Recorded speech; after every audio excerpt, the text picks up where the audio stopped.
The last year has not been the best for competitive Pokemon play, however things are looking up. With collecting being at an all-time high and the advent of huge online tournaments, never has there been a better time to get into the Pokemon trading card game. But where to start? Enter sealed only Pokemon. Like many before me, such as Nimnim, Rebs, Fat Moose, and Let's Play Pokemon, I'm diving into a unique and fun trading card challenge. On a budget of £30 an episode, I'll be trying to build a competitive Pokemon deck to take on the PTCGO ladder and battle our way through online tournaments. The catch? I can only use sealed official products to build my deck. That means no trading, no buying singles, and no easy way out. So, with that in mind, let's crack some packs. I'm really excited for this episode. We have two big things happening this week. One being that we're going to be opening up a Blastoise VMAX Battle Box. The Blastoise V proved to be really good for us last episode, and the VMAX means that we finally have a few different attackers, and choice is never a bad thing. How well this performs will also decide if in the next few episodes we flesh out the VMAX line to a 2 of each, or if we stop and re-evaluate our options going forward. This episode is also our first foray into Players Cup 4, and I dabbled here and there in Players Cup 3, but I never took it too seriously.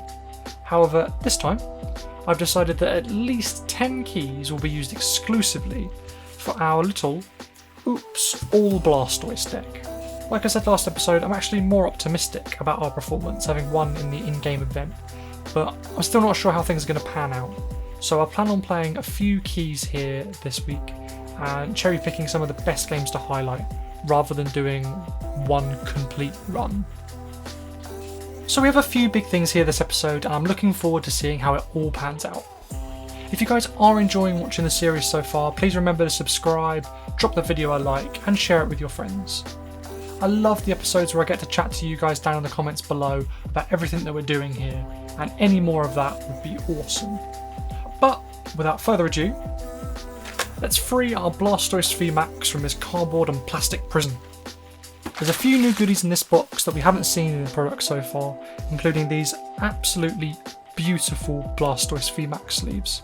I've already taken one out and sleeved up our Blastoise V so we can get a look at him. I think they look really cool. The quality of the sleeves themselves is, your pretty standard ETB style sleeve, so they aren't the best in the world. I mean, they don't quite stand up to our katana sleeves that I do love using, but we're not playing IRL right now, so we may as well just let the deck look as cool as it possibly can. We've got a selection of 4 packs, including Sun and Moon, Darkness Ablaze, and 2 battle styles, which I am very excited to crack open for the series.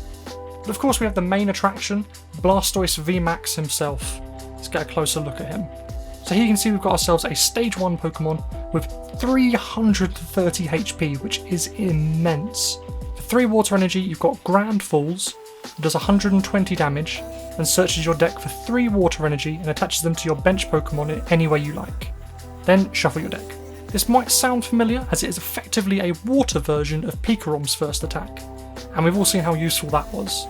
Between this and Team Up Blastoise, I don't think we ever have to worry about energy acceleration anymore, so that's definitely not going to be on our list of worries going forward.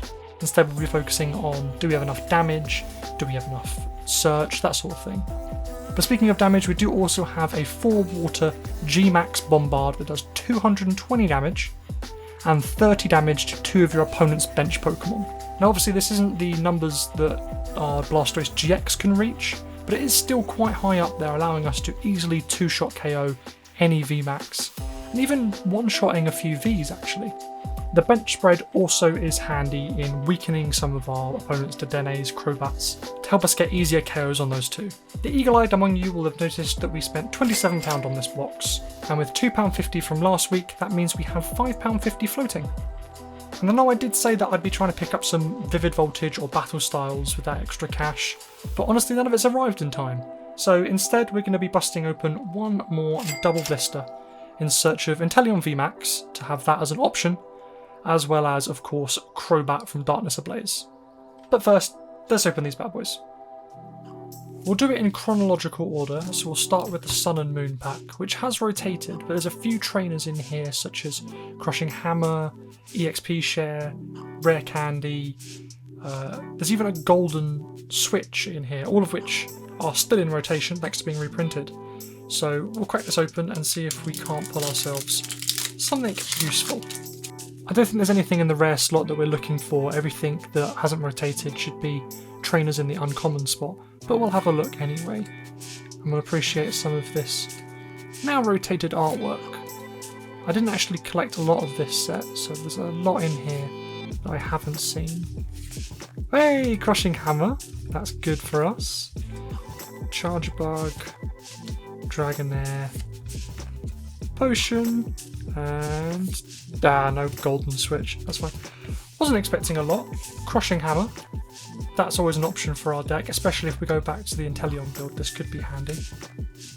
Next up, Darkness Ablaze. Now I think we've opened this set enough that we know what we're looking for. It is mainly Crobat. Let's not kid ourselves into thinking it's anything else. But still, I would take any of the ultra rares just for the binder. I did put together a binder of everything we've pulled so far, and I can't say it was the most inspiring selection of cards that we've pulled.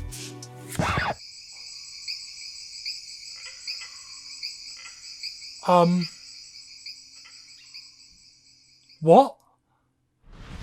I was just talking about how our binder was unimpressive, and then we pulled Charizard VMAX. This is so cool.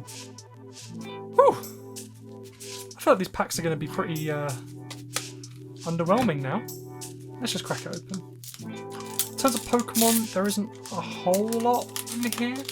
I think Kricketune could be quite nice, especially seeing as we don't have Crobat, so a Kricketune could be good just to refill our hand every now and then. The Empoleon V wouldn't be terrible. I do like the idea of Kingdra from this set, but excuse me, there's just no chance that we're going to pull enough that's going to make it worthwhile.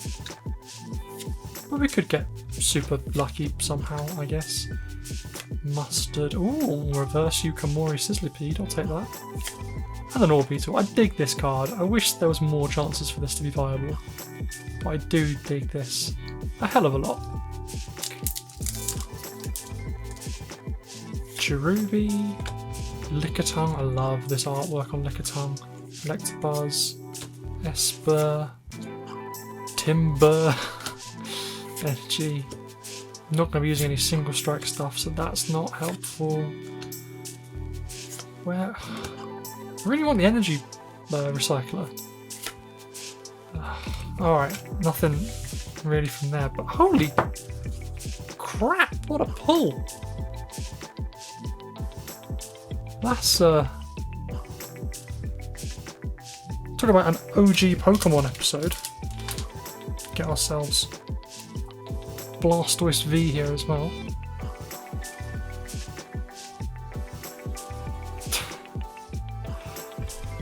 What an opening! You know the excitement, I forgot we still have 2 more packs to open, so we'll just crack this open here.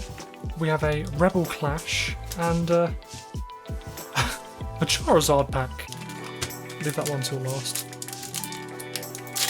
I just wasn't expecting a Charizard. I'm going to stop saying that because it's going to get really repetitive and boring. And it's not even what we need for the series. It's not good for the series. But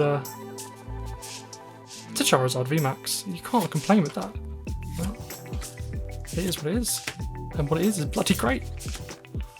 Applin, Darkness, Horror, Palpitoad, Morgrem, Beware, and do we get Inteleon VMAX? No, we get nothing. The openings have actually been really poor in terms of things we can use. It's a real shame. Coming down to this last pack, can we find ourselves a Crobat V? Otherwise, the only thing that we're going to be considering adding is perhaps a Crushing Hammer, and I don't think that's going to be worthwhile.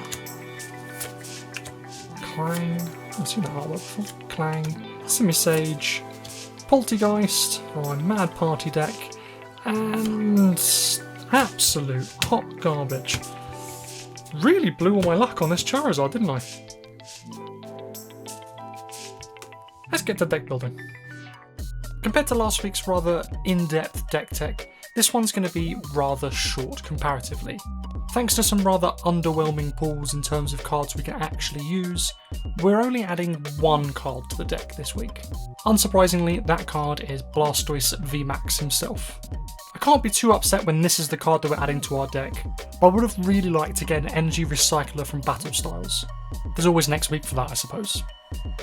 In terms of what card we remove to make space for Blastoise, that would be Capacious Bucket. I know we only added it in just last episode, but with the attack grand falls and the fact that we didn't really utilise the Capacious Bucket in last episode, I felt like it was quite an easy switch for me to make. I was actually considering swapping Great Ball out for Evo Essence like I mentioned before, but it turns out we don't have any, so that might have to be something we search for in future episodes to upgrade that item lineup. Now with the deck ready, there's nothing more for us to do but start using those precious Players Cup 4 keys. Tournament 1, Game 1, and our opponent is using Players Cup 3 sleeves.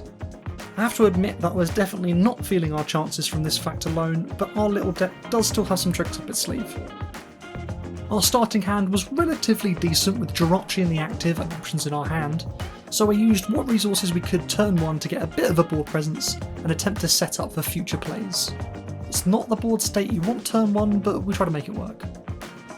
The Porygon coming down on our opponent's turn let me know that we'd likely be up against Cramorant VMAX, so we now know we have a clock to evolve our bench sitters before they start getting sniped. Sure enough, Cramorant appears on our opponent's bench, but we do have until Porygon evolves before we really have to worry. That being said, the difference in board presence between us is night and day, so we had a lot of catching up to do.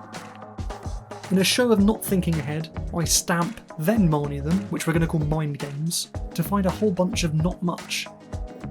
We do manage to get into a Blastoise, but there's just nothing to ramp the energy onto. Even after using Dedenne, we just don't hit our outs. This is the major risk of a deck like this, and is one of the reasons why I want to flesh out the Blastoise V line going forward. We do get thrown a bone as our opponent searches out what I have to assume is parts for their Porygon, then passes back.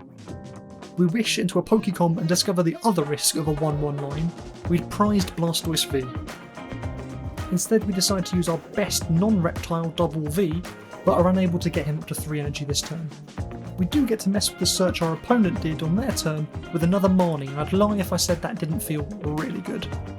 Hoping this means we've stopped our opponent in their tracks, we switch into Blastoise and start applying some pressure to our opponent. Unfortunately this wasn't meant to be and we lost our active Blastoise, but at least he went down swinging. With Porygon now up and running, our opponent's engine is chugging along. Meanwhile this leaves us in a tricky position with no Blastoise on the bench and none on the horizon. With only Dubwool V to work with, I did my best to do whatever I could to build up a board, but without multiple Squirtle we risked losing it all again to Cramorant. Honestly, getting our hands on a Mew would be delightful, especially with the current meta, but I don't see that happening unfortunately. We ended our turn in the worst position, knowing full well we're likely to lose our Wartortle, but just had to hope we got a little lucky. However, we've reached the level where getting lucky doesn't happen often, and thanks to Recycle Energy, which is honestly an MVP in that deck, our opponent swings in with their second bird to kill our dreams.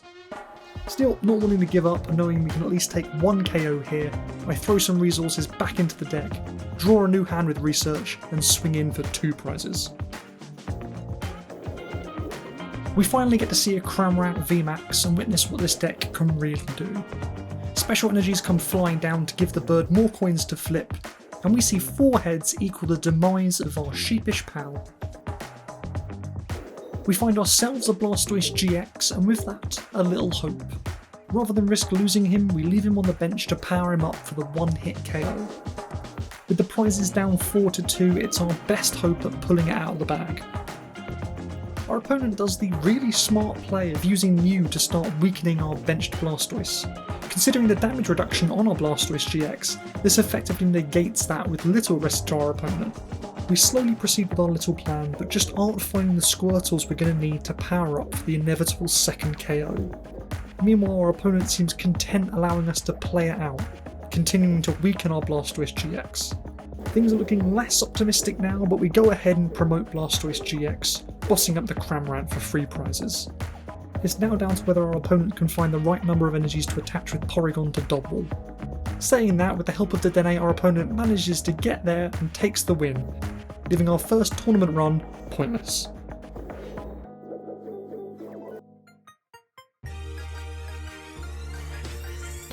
Game 2, and we're going back into round 1, this time facing up against ADPZ, which is hardly anyone's favourite matchup to play against. Our start was very underwhelming, with both of us placing support Pokemon front and centre, our Dedenne and their Eldegoss. We did manage to get Blastoise V, however I should have perhaps chosen Jirachi instead, but I was afraid of the clock Altered Creation GX puts on the game, so I went in with our Tortoise instead. Sure enough, ADP finds his way into the active and uses the game's most hated GX attack. We fail to see anything good off the top and lose our Dedenne, and by this point the game is already over, but I see it out in case of a miracle. I evolve into Blastoise VMAX hoping it might buy us more time for that miracle, but we're just too far behind and it's too little too late. So that leaves us 2 keys down and 0 points so far.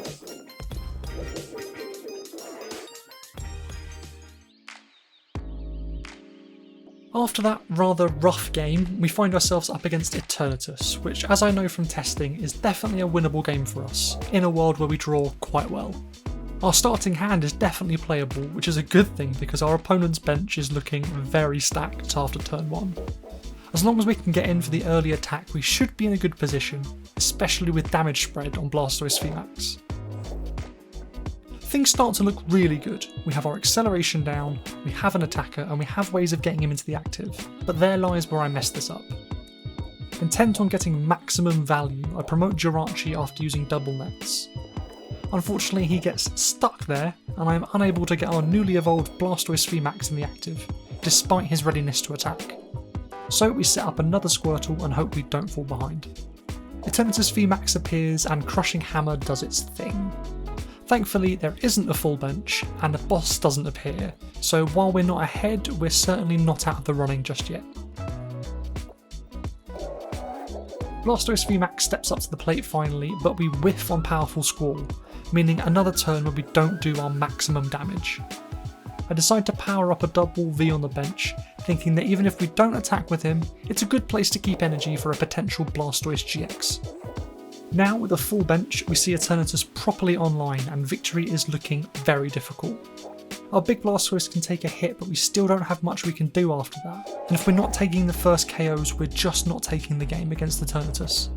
I try to slow the pace of the game down by bossing up a Crobat, which isn't the best option in the world, but I just need to get lucky. With what appears to be little to no energy left in the deck, we don't have a lot of options. Sure enough, my attempt to stall doesn't pan out and we lose Blastoise VMAX rather swiftly. Dubwool V is now our only attacker, and he just doesn't do enough. The GGs come out, and that's another key down for no points.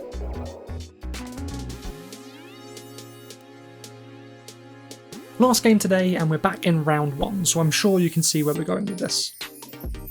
We're up against a second Eternatus, which I wasn't feeling too bad about even coming off the back of our last loss. Our starting hand allowed us to dig quite thoroughly through our deck, getting most things on board that we'd want, but didn't leave us much in the way of our next turn. Crobat may have been the better play than Blastoise here, but I saw a chance to get ahead and I went for it. Eternatus came down for our opponent and they bossed up our Blastoise, which was quite annoying considering our hand, but it wasn't the worst position to be in against this deck.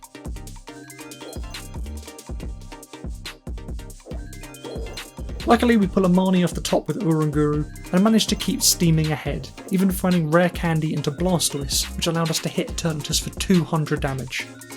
This did make me feel very good about our chances at this point. All we had to hope was that either our Blastoise survived, or that we could power up our Dubwool V in one go next turn.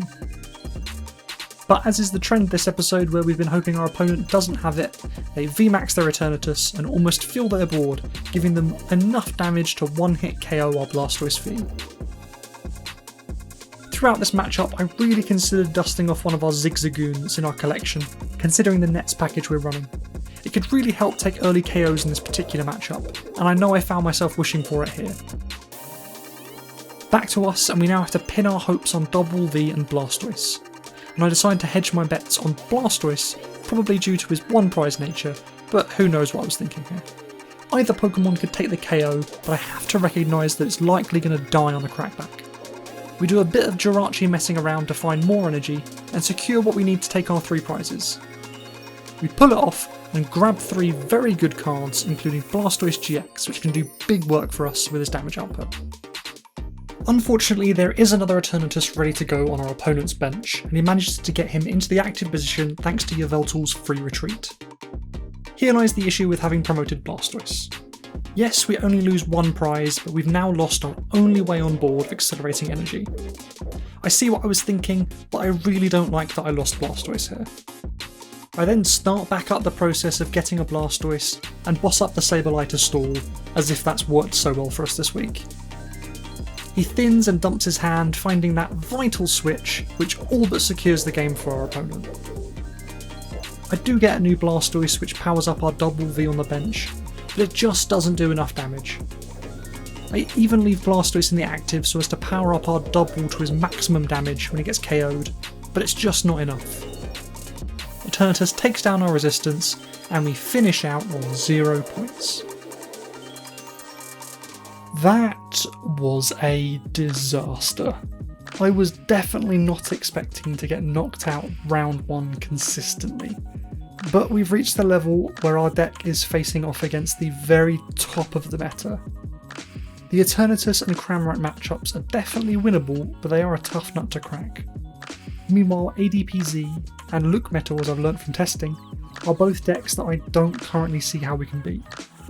Blastoise VMAX is definitely a great addition to the deck, but it's also the tipping point when it comes to multi-prize Pokemon. Gone are the days when our opponent had to take 4 to 5 KOs to win, and while we get a lot more firepower, it comes with a shorter clock to get online. I do plan on pursuing more Blastoise V for next episode, and another VMAX the episode after that, so that does mean our openings are a little planned out, but we do have some wiggle room for extra goodies within those. I don't really know how much I have to say this week. Last episode I closed out feeling quite optimistic from our test run, but now we've had our arse handed to us, it's really sobered me up to the weaknesses in our deck. But I'm not going to let that keep us down. I'm still having a great time representing Blastoises everywhere, and every game that we win rocking a Stage 2 engine feels like a massive victory. So we're going to keep to the path, and hopefully next episode have the opportunity to steamroll some top tier decks. Until then, keep cracking packs.